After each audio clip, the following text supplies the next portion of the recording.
Stihl MS261 tavakarburaatoriga originaalkonditsioonis.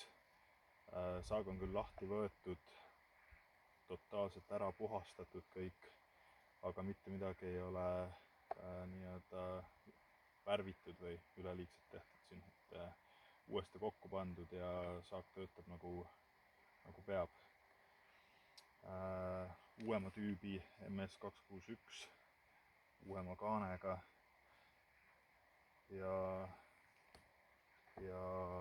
kompressioonitest näitas 180 PSI-d, mis on väga korralik tulemus, et ligilähedane uuele saele, et selline ta on. Ma võtan korra pealt lahti, näitan ka seest.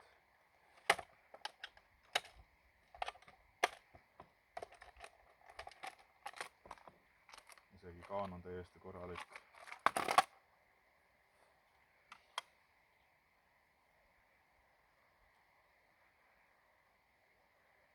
Väga korralik on.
Ühesõnaga väga korralik saag, mitte midagi kuskilt katki ei ole, töötab täpselt nagu peab.